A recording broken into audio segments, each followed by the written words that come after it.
2.5 মাস বয়সে একটি শিশু কিন্তু হাঁটতে পারে না। শিশুটাকে হাঁটতে হলে আরো কিছুদিন অপেক্ষা করতে হয়। বর্তমান সরকারের বয়স 2.5 মাসের মতো। তবে আমরা এরই ভিতরে আমরা যে সকল কমিটমেন্ট দেশের মানুষের সামনে উপস্থাপন করেছিলাম, দেশের মানুষকে আমরা দিয়েছিলাম, সেই কমিটমেন্টগুলো বাস্তবায়নের কাজ আমরা শুরু করেছি। অনেকগুলো বিভিন্ন জায়গায় অনেক কলকারখানা বন্ধ হয়ে পড়ে আছে।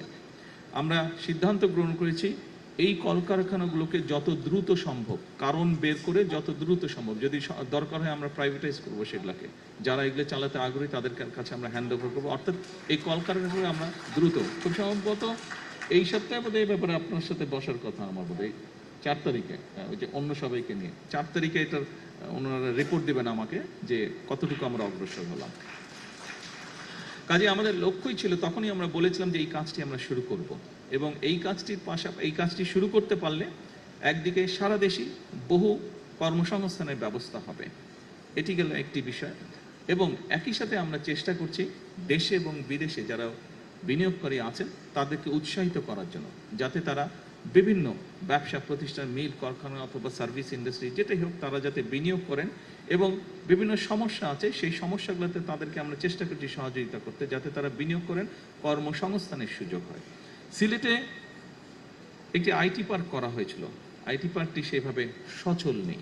এই আইটি পার্কটি নিয়ে অলরেডি এর মধ্যে আমাদের আলোচনা হয়েছে, আমাদের যে মন্ত্রণালয় আছে তারা কাজ করছে।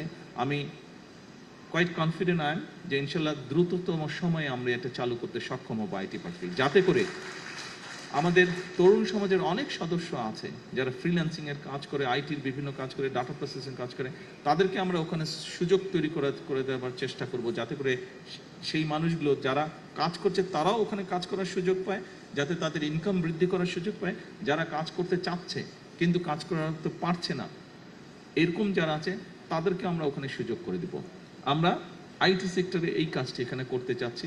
এর বাইরে আমরা বলেছিলাম যে আমরা বিভিন্ন জায়গায় আমরা চেষ্টা করব আমাদের যে ভোকেশনাল ইনস্টিটিউটগুলো আছে এইগুলোকে আপডেট করতে, মডার্নাইজ করতে, ফলে বিভিন্ন মানুষ যারা আছে যাদের বিভিন্ন শিক্ষাগত যোগ্যতা অনুযায়ী এই মানুষগুলোকে আমরা ট্রেন করব, যাতে করে দেশের ভিতরে এবং দেশের বাইরে তারা কর্মসংস্থানের ব্যবস্থা করতে পারে। সম্মানিত উপস্থিতিবৃন্দ, সংক্ষেপে আজকে এতটুকুই আপনাদের সামনে বলবো। এই হচ্ছে আমাদের পরিকল্পনা, আমরা কি কি চিন্তা করেছি এবং এরই ভিতরে সেই চিন্তাগুলো বাস্তবায়নের জন্য কি কি উদ্যোগ গ্রহণ করেছি আপনাদের সামনে আমি আজকে তুলে ধরলাম। দেখুন,